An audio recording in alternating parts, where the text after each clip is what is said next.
first of all, I would like to thank all of you for attending today. It's one of the many programs we offer in conjunction with our exhibitions, war toys, and the World War II trench exhibitions. And we hope that you have seen them, and if not, we hope you do see them following today's talk. I've placed a few handouts on the desks there. Some of them are upcoming programs and exhibitions, and we encourage you bring friends and family to attend them. Just to remind you, our museum has no admission charge, so it's always free. And we're open Monday through Friday, 11 a.m. to 5, and on Saturday, 12 noon to 5. So please feel free to bring anybody you'd like. We also have on the desk, the white sheet handouts is a survey. We are very grateful to have these exhibitions, grants from the Michigan Michigan Council for Arts and Cultural Affairs and the Saginaw Community Foundation. Remember those organizations. They really do support a lot of the arts. So if you can do that survey, we appreciate that. There are pens on the table, and if we need any more, just let me know, and I'd be very happy to issue those. We also do accept donations if you're so inclined. We have a little donation box up here on the desk, and anything you want to donate is fine with us. And our lecturer today is Mr. Melton Harvey, and I'll tell you a little bit about him.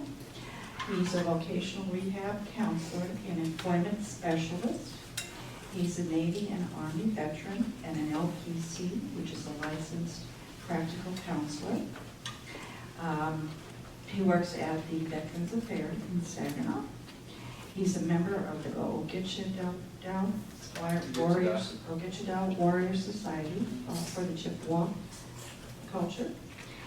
And he's going to talk to you today about a sculpture we have out just around the corner outside here, and everybody saw. It's called A Phenomenal Soldier.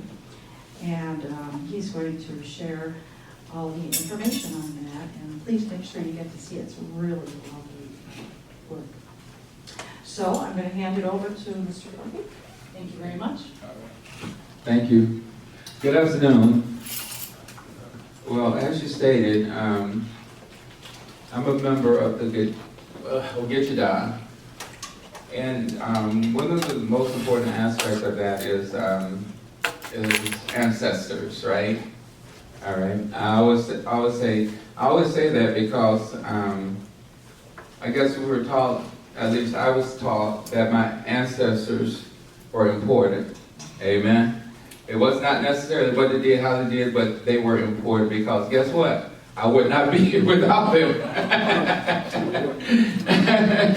So it's very, very important. Sometimes I always tell people that I'm more spiritual than religious. All right, and because of that, I think that's where my artistry came from, the creativity side. And when we were talking some time ago about creating a program for some of the veterans that I work with, and my specialty right now was, at that time, was employment, and actually still is. But we were trying to figure out a way to get your largest bang for your buck, more or less. All right, to be as creative as possible and get great results in the process.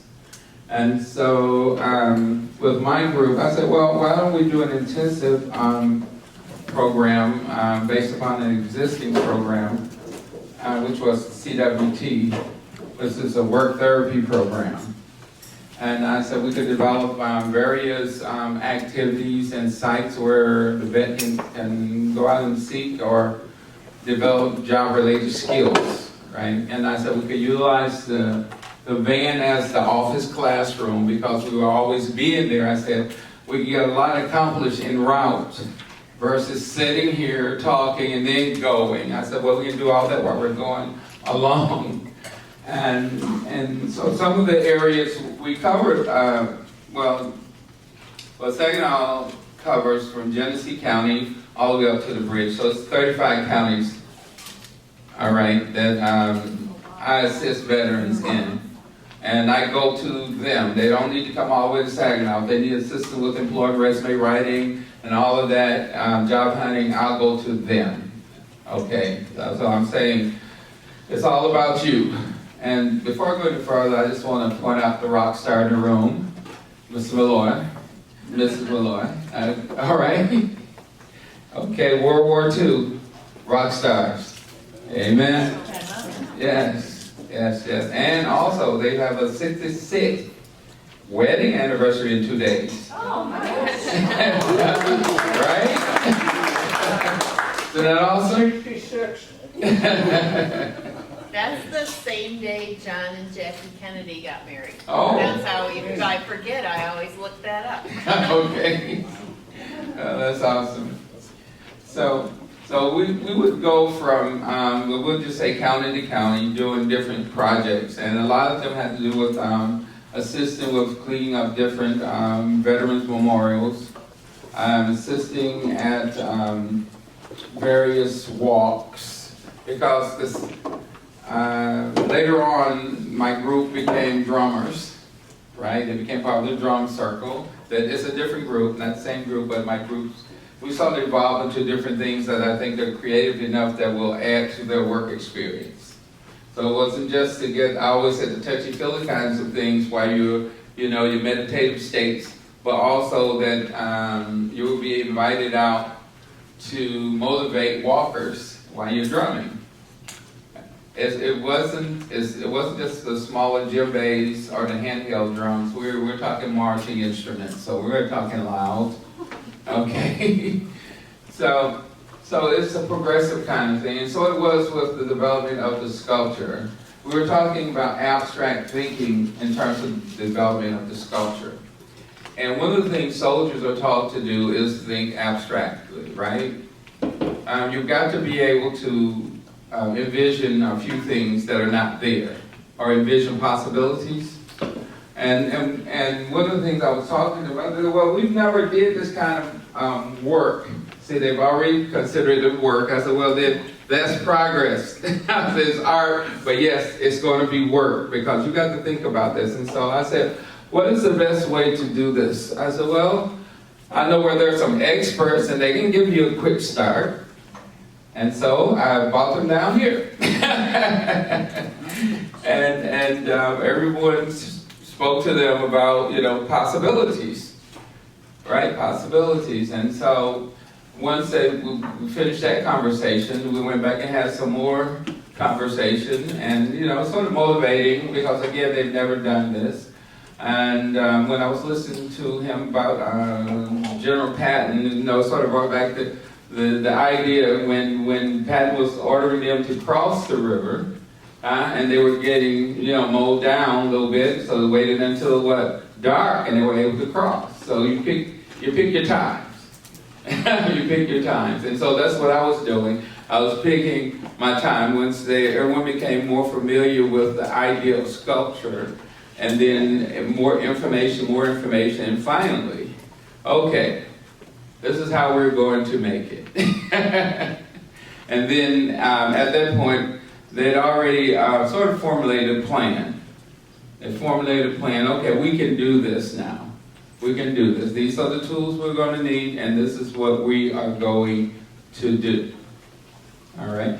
So they started out with 16, rucksack frames. All right? Well, today, for those of you that part of the military, you got little cutesy rucksacks, right? Okay, with plastic, nice straps, and all the nice buckles, right? But back in the day, you got a bag that you had to attach this metal frame to, right, to carry your items. But which I think actually the metal frame is stronger, and I think it was much better for your back than the new rucksacks and the new ones, because the plastic bends and moves. But the metal frames, they sort of stay there and remind you that they're there. All right? And so with the guys, they had become pretty excited about doing this project. And then they said, well, where are we going to do it? I said, well, a little more abstract thinking, a little more problem solving. At that time, Davenport was located up here. And since I was, well, one of the many schools, as my kids say, that I attended, one of them was Davenport, so I was alumni. So I went there and said, hey, I'm alumni. Guess what? I need help. Yeah, you do that. I do that. I have no problem doing that. Especially for someone else, it's an easy, very easy task for me to ask for help for someone. And they said, okay. They said, we have a student area. It would be great for them to come in and see you guys working on that daily. I said, right. I'm in agreement. And so they opened up their student area to the group. And we started it there, piece by piece, and we finished it there. Right there with students walking in, out, eating, enjoying themselves, asking questions, which was a great motivator for all of the artists, because they said, well, wow, I didn't think this would be important. I said, that's because you're important, right? It's not just the piece, it's the person that puts the piece together. Yeah, but anyhow, it was making sentimental. All right, okay. But it was so phenomenal as the title of the piece, to watch the guys that had never put together a piece of art, period. None of them had any art history. It was just the idea, but one of the things that they had that was common was the idea that they were all soldiers, right? Military people. And they were able to come together and produce a product, right? To make it happen. I don't care how you do it. I remember somebody telling me this once, I don't care how you do it, get it done. And then you come back and talk to me. All right? But that's what they did. That's what they did. And we had some discussion about the idea of what it was, what the vision was. Okay. Now we have the frames together. Now what's the vision? What are we going to do with this? What are we going to do with all of this? And I said, well, if you know, I said, I never told you to take the straps off, right? So all the straps were still on the frames. I said, now, think about it. What could you do with things that are hanging down that's already there, readily available? Someone said, well, we could tie things to it. I said, mm-hmm. Said, well, maybe we could staple, we could add. I said, now we're there. I said, remember the Vietnam Wall? So what's, they said, yeah. They said, well, we visited the traveling wall here. I said, yeah. The same thing occurs in Washington as occurs with the traveling wall. People will bring things, mementos, because they remember a name that's on the wall, right? They'll bring a picture. They'll bring a patch, right? They'll leave things, right? And remember, I said, why not make this a living sculpture, just like the wall, right? Why not let your name live forever, right? Because you are attached to this. And as long as this sculpture is available, guess what? Your name will live on, right? I said, you've already attached something to it by developing it. And that's how that whole concept came about. I said, it will be a place for any veteran that has something that they want to leave for the future. And they can just come and attach it, or let me know, or department know, or we have something called smirch, when the meeting occurs, and then we can just get it and add it. And so it has become just that. I think that the oldest piece, there's a harness that's on there from the Spanish-American War. Okay, now, how I got it, because then that invites other issues. No, I'm just kidding. Then I think the next one is a little booklet. and it looks a little greasy and brown, and that's from World War I. I think it's a gas mask instructions on how to handle a gas mask. I'm trying to remember all these things that are there. But there's a list that's on the sign. But it was, we collected all this and all these things, and I still don't really remember how we got everything. But it seemed that as we continued, things were there. Things were here, and you were saying, here, can you put this on there? Can you put that on there? Later on, someone gave me, it was a bracelet. I don't know if you've seen these bracelets. It's got all the crosses on them. And prior to that, someone had given me 2 flags. One to set up the regular way, and the other one to turn upside down. For those in the military who know what upside down flag means, what? Somebody's in what? Trouble, right? Distress. And so we combined the crosses and the flag, upside down flag. A great, great symbolism right there. Crosses and upside down flag. There were pictures, there are patches. One of my patches, I think I have the Army patch. I don't have the Navy patch. Someone asked me about that. And that's a long story, right? Because actually, I was in 2 different services at the same time, so that's a different story. But it happens, and you get 2 different discharges. It happens. It happens. But those are the stories. That's what all of that represents. The stories. Those are lived events that are there. The hats that were worn, family members will bring them in and say, this belongs to. There's a canteen from one of the social workers there said, hey, this belonged to my father. Could you put this on here? Yeah, right? And then when someone else comes and says, hey, I remember using something like that, right? It brings back important moments. Just having something to feel, you can touch it. I'm okay with the touchy-feely thing, okay? But it's important. It's very important when someone comes up and does that and rubs it. One of the things in my culture, I know you remember the medicine bag that some people wear around their neck, right?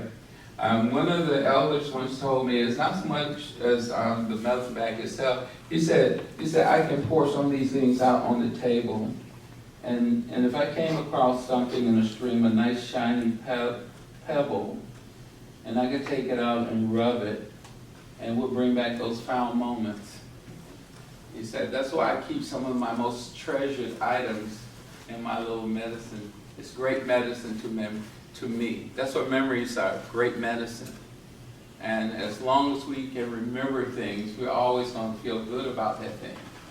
It's great medicine. And the same thing with friends and relatives move on, right? And even your pals and buddies in war move on. As long as you've got a memory in your heart, it's great, great medicine. If you got a photo of them and to remember, that's great medicine. Like I was talking about the different patches, if you got a patch somewhere that reminds you of them, is great, great medicine. I remember getting I think I have one patch of the Red Tails, the Tuskegee Airmen, and someone came out to the annex and they saw that, and it was quite emotional for them. I just remember I don't remember all the stories, I remember the stories as people are telling them. And again, I'm rambling because that's what the whole piece is about. It's about John, Joe, Susan, Mary, right? Their daughters, their kids, everything that was going on during the time they were in. They were part of it. It's not just an individual act. It's when we join, everybody comes along for the ride, whether we want them to or not. That's our support system, our non-support system, but they are part of the process. They are part of the process. So it is very important. It's very, very important. I sort of stick that out there. It's extremely important to remember that when a veteran, or at the time when you're enlisted, you don't enlist by yourself. There are a lot of other people's emotions that are attached to you. And sometimes we don't really think about that. We don't think about that. I remember someone telling me the story, or these are recent stories of younger folks that are in the military, that when they were in boot camp, that it was important that you wrote every night to your mom or dad, whomever, but you sent a letter out stating that I'm okay, I'm doing fine, because the outcome, or the other side of that is, if I get a call of somebody's calling me to ask how you're doing, that means you haven't ridden home. You know, that's an extra 50 or 100 push-ups or something, right? Run up the hill like 30 times, right? Remember the good old days? Right? That happens. That happens. So again, this was an intensive program. And because we spent a lot of time together in the van, moving across the counties and doing things and talking. And here's the funny thing about that. When you are walking and milling about and talking and getting things out of your system, there's a great reduction in this. A whole lot of talking will reduce what? Right. See, that was another important piece. That's an unwritten piece. Because you begin to trust yourself more. When you're creating something, when you're creating something, you're having shorter, how can I put this? You're having more successes in a row, all right? You finish one portion of it, that's a success, all right? And somebody come in and say, wow, that looks great. Another success. I got to compliment it, it was good. And so you have all these successes, and so you're feeling what? Better about yourself, you're feeling better about your condition, you're feeling better about some of the issues as you're going through it. And so, just a note, 22 per day, right? Veterans die at that rate every day. 22, self-inflicted. All right? So the talking part is so extremely, extremely important. And that's what we did. We talked, and we talked. And we talked about everything. You know, it was raw sometimes. But guess what? It was okay. It was okay. And that's what I'm saying about the art. It's raw. It's raw, but it's what? Okay.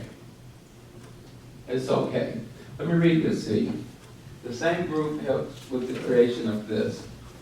It's called The American Hero, which the phenomenal soldier is all about. And this is it. It states, did you see me then? Did you see me? Did you hear me? Did you feel me? As I was shaped into one of the most honored in this country, a United States serviceman, a warrior, a native-born hero. Did you see me before 9/11 or thereafter? Did you hear me calling everyone to arms? Our way of life is threatened. Did you see me sob and then cry and later reach out to touch the TV screen? Did you feel me when I stated boldly, I will fight for you? Don't worry. Did you see me as I marched off to war? Because my country needed me. I did not go to fight for the medals or for the prestige. I volunteered because I wanted to make a difference. Did you see me? Did you hear me? Did you feel me? When I came home on leave to a hero's welcome and later home for good. All my spit and polish was shining so bright. I was a hero. But do you see me now? Do you hear me now? Do you feel me now? After all the parades and the applause has died down, do you see the hero in me?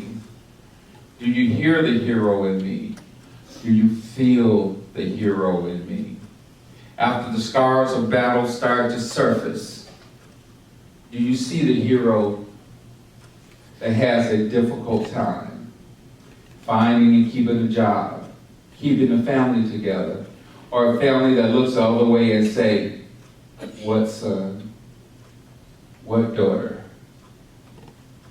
Did you hear me? Sob, then cry, and later reach out and whisper, who will help me fight for me? Do you hear the hero now? Do you see the hero now? Do you feel the hero now?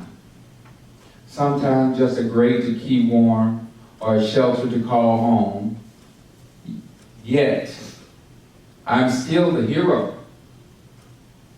Just a little worn, just a little torn, just a little different. But I'm still shining. But you must see, feel, and hear me. Not with your eyes, not with your ears, not with your hands, but with your heart. Right? Okay. That was written by my group because I primarily work with homeless veterans. All right? And it was just important that I did an outline as I was driving to work one day. And I said, we're going to finish this today on the road. So it was kind of assignment. Yes, there's. Okay. All right. Oh, there are more copies here. Oh, thank you. So again, I tell them, I said that we have learned to work as a group. That's what we were trained to do. And all the services, if you were in boot camp, you were not alone. You were definitely not alone. So as we were, again, back to the sculpture here, we wanted to find a way to make it stand, which was hilarious at the time because we didn't have the feet that were on there, and all the things that were said about it at the time, which I won't mention here. But finally, they said, well, why don't we just take three more frames and put 3 feet to keep it balanced, right?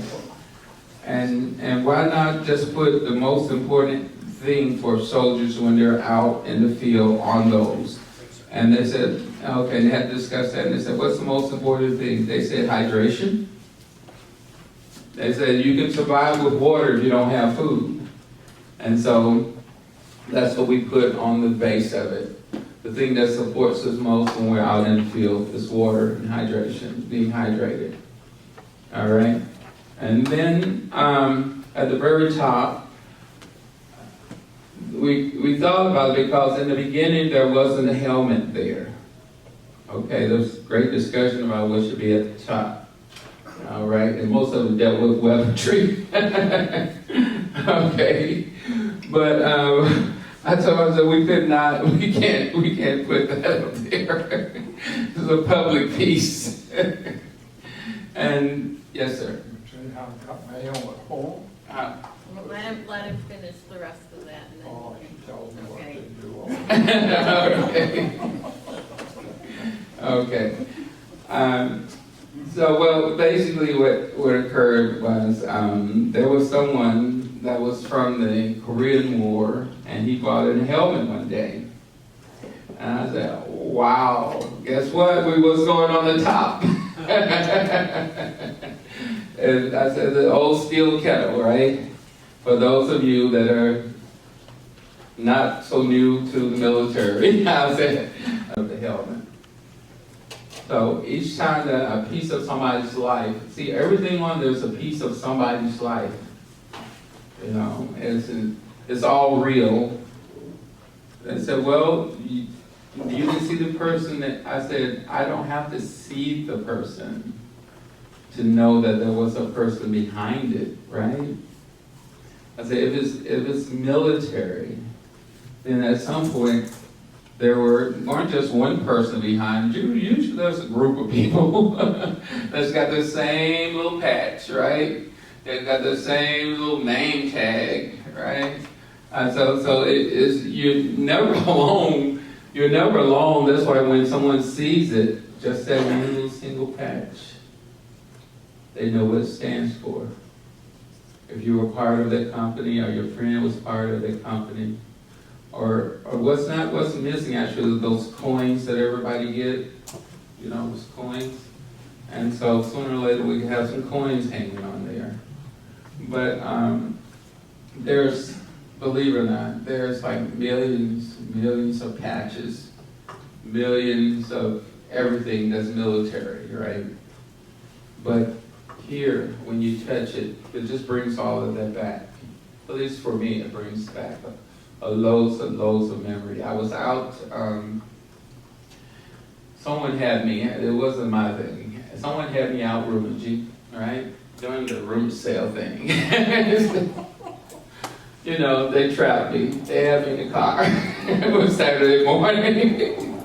I was trapped, and so I had to go along for the ride. And I was there looking through things, and I found the patch.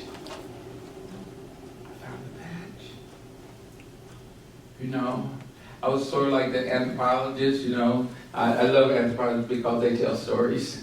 They tell such great stories. They pick up a nail and they can tell the whole story. Feel it and touching.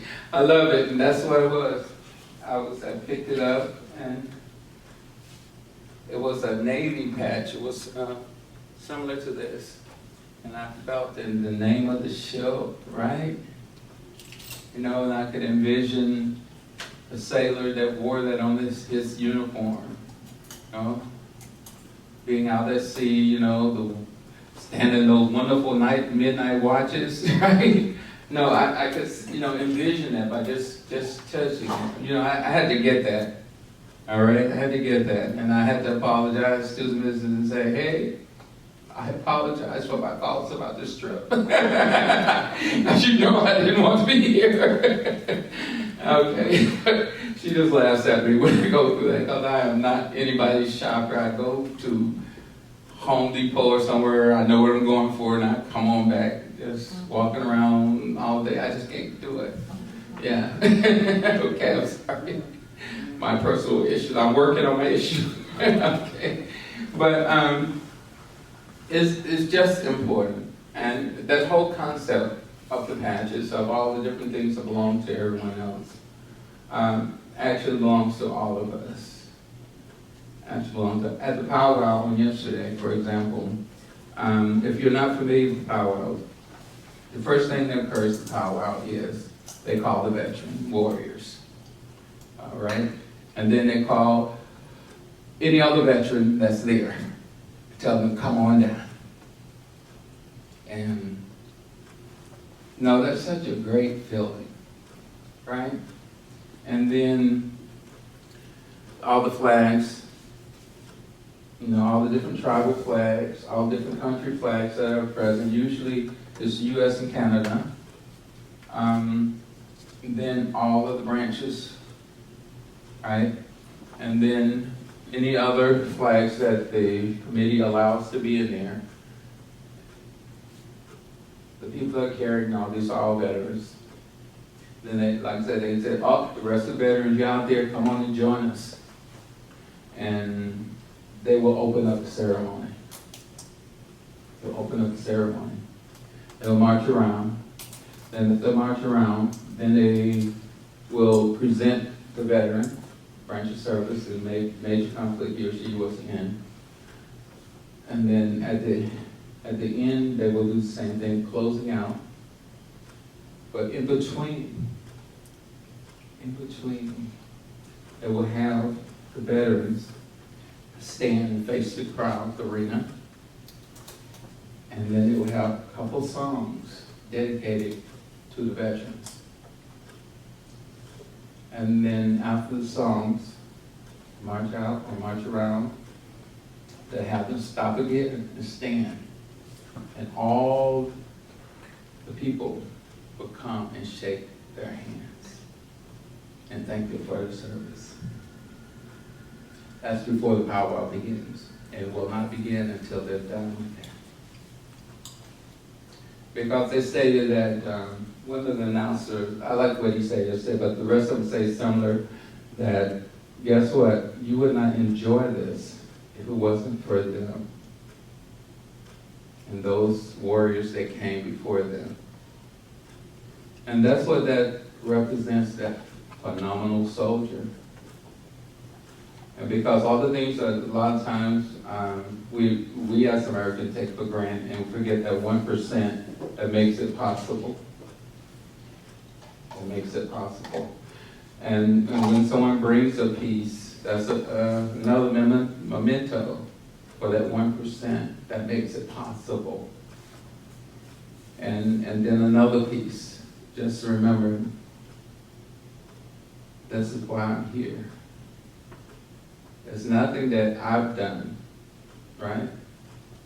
It's all about what they've done so that I can do what I do. So each time a piece comes, that's added unto.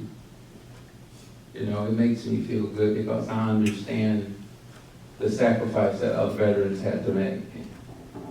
And when I first came in this morning, you know, the little banner that's out there that says some gave what, some, right? And some gave what, all.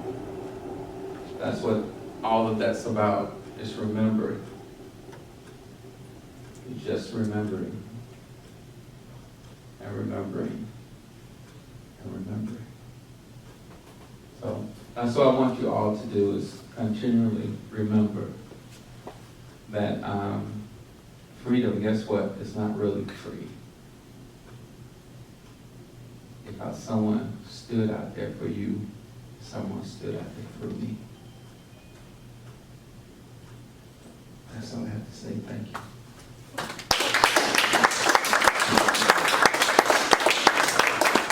I have some information up here about VA.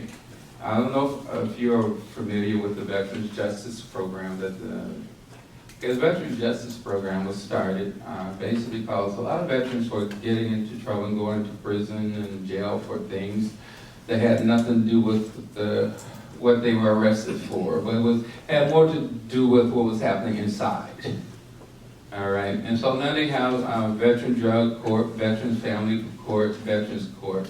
And if you know a vet that's in that situation, they can have the case turned over to Veterans Court versus regular court. And a lot of times the judge will sentence someone to treatment versus jail time, because that's what's most needed. We already talked a little bit about the homeless veteran. Part of the program I work in, the social workers assist with what we call a HUD program. It's called rapid rehousing. And what rapid rehousing is this. If a veteran goes into a shelter, I will just use a shelter example. If a veteran goes into a shelter and just say, hey, I'm a veteran. If that veteran has, that shelter has a contract with the VA, which a lot of them do throughout Michigan. I'm just going to talk about Michigan. They will call the VA and say, hey, I have a veteran. What do you want us to do? And they generally will say, okay, put him in a vet bed. See, and those shelters that have the contract, there's a section. They don't have to be in the general population. They either get on a ward or have a room to themselves. All right? I don't think a lot of people know that. And then that's when the rapid rehousing starts. The caseworkers become involved, and right away they help me come out and talk about employment, and things that we can do, get going, right away. They just get the housing part. They start looking for housing. If it's based upon income, because every vet that goes there does not mean that the veteran is broke, because a lot of people go there with 100%. And that's a few $1,000s a month. Okay, but still try to get the housing together for those that don't have the income. The veteran can receive a Section 8 voucher where he or she will stay there until they get income. All right? So that program is readily available at the VA. And of course, again, I spoke a little bit earlier about suicide prevention. Talk it out, talk it out, talk it out. If you don't have this card right here, I would like for you to take a card. Okay. I'll walk around. I'll walk and talk. Okay. Okay. Take a card, and if you know a veteran that needs some help, give them a card. Tell them to call this number. This number is available 24 hours a day, 7 days a week, all year long. If you have a problem, call the number. You need to talk to somebody, call that number. You don't even have to tell them who you are. You need an ear, somebody to just listen to. Call this number. I had in one of my prior jobs, I had that 24-hour watch, and I was working with teenagers. And I didn't know at the time, but as we continued the conversation, I knew where he was headed. He was in trouble. So I understand when you just need to have somebody to talk to. And he was located, I was in Flint, and he was located up north somewhere in the woods in the UP, right? And he said, well, my parents have gone somewhere. I'm here by myself. And I was asking the closest relative, the closest house. He said there's no houses around, it's like in this cabin waiting for them to come back. And we talked like for hours until someone came back. I kept him on the phone. And sometimes that's what you've got to do. You got to keep the person occupied mentally until he or she can see or receive some assistance. Because that was scary. And when the parents came and they told me what he was doing and was about to do, it was a very different scenario. Very, very different. So please, please, please, if you know a veteran that's in trouble a little bit, please have them call this number. Because 22 per day is a large number. It's a very large number. And the only way we can help reduce it is, I think the best thing is the listening part. Listening, the talking, the getting it out. Getting it out. Because we can be proud people. We can. I admit it. I have my moments. We can be very proud. But please, if you can have an ear for somebody, whether you love them, whether you like them, it has nothing to do with any of that. All we ask you to do is listen. Listen. Just be a little bit empathic. Yeah. So far she's using the right word. Again, I also have the Veterans Benefit booklet here.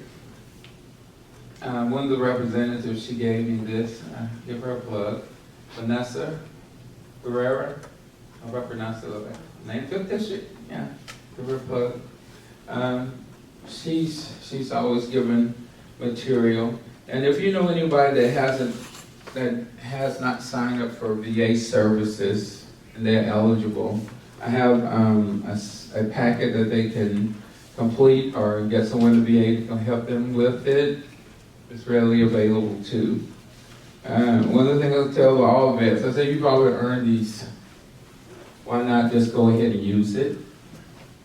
There are a lot of veterans that do not use the services they've already earned. Again, pride plays a role. And sometimes, of course, they're not familiar with the process. Because I know when I left the service, I wasn't familiar. I was too busy trying to get out. The debriefing period was like, well, they hurry up and finish so I can sign my paper and leave. But I'm hoping that they'll change. I guess the perfect scenario for leaving the service is 2 months. Stateside, wherever you're going to stay. So you get a feel for the lay of the land. Get a chance to visit the local VA, find out what things are available for you and your family, and then let me sign out. Then I'm not in a hurry to leave, or you're not in a hurry to kick me out the door, one of the two, because there are some horror stories. I know a vet that was released while he was in the Philippines, and so you find your own way home. Okay? Oh, well, things like that happen. It happens. So please, if you know a vet, give them the information. The crisis line is not only if you are in trouble, but if you need information, they can direct you as well. All right, because I know in our office, we rotate with the rest of the country for the crisis line. All right? So, it's so very important. Let's see, there's some information about Saginaw Health Center and Hudbash. So, whatever's there, feel free, take it, enjoy it. All right? And I want to thank you all for your time. I just want to thank you, and feel free to go out and do the touchy-feely thing on the sculpture. Okay, I'm going to say sculpture only. All right. Thank you.